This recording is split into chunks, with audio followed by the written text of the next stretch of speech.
One of the great things about building websites on the Squarespace is how easy it is for my clients to manage once I turn the website over to them.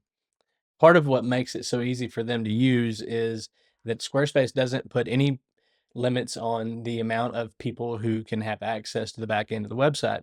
So, for some of the larger corporations or organizations that I work with, it's nice for them to be able to have different people be able to access different parts of the back end of the website. Like, they might have someone who handles the billing.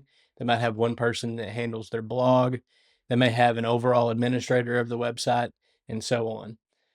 So I'm going to show you how to give these permissions on the back end of the website. And as a bonus, I'm going to also show you how to transfer the ownership of the website.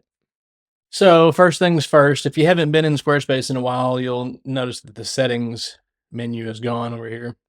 But it's just right here. They changed it into a cog wheel. So you'll just have to click on that wheel. Then you'll go to permissions and ownership, and they only have one option there. So click on that. And then you're going to go invite contributor. So once you're here, you'll see that there are a lot of different options here of access that you can give someone to the back end of the website. But to do any of those, you'll need to enter their name. So I'm going to just enter my name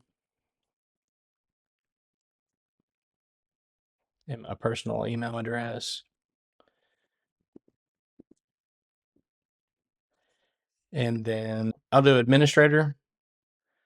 But you can see some of the other levels here. Like if you had, like we talked about, if you had an accountant, you wanted to just give them billing access, or a person who just edited the content on the website, or someone who handled the blog so that they could moderate the comments that were left on the blog post, that type of thing. So I'm just gonna leave it on administrator and then invite. And so what happens whenever that invite is sent is an email gets sent out from Squarespace. But what happens a lot of times with that is that the person misses the email because it is from Squarespace. So what you can do to kind of combat that, one of the things I do whenever I do invite someone, I will also go into the back end of the invite there, and there is an invitation link, and you can just copy that and then paste it into an email that you send to them.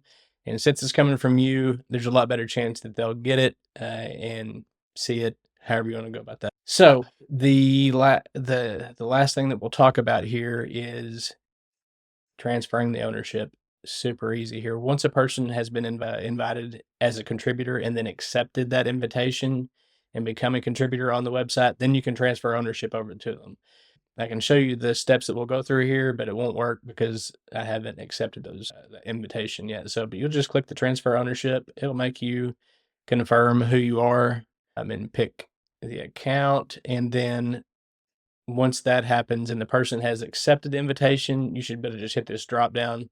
Like I said, it's not there because I haven't accepted the invitation yet, but you would just hit the drop down and choose that account, that contributor, and then hit continue, and it will change over the ownership to that. I think you get one more confirmation, like, are you sure that this is what you want to do?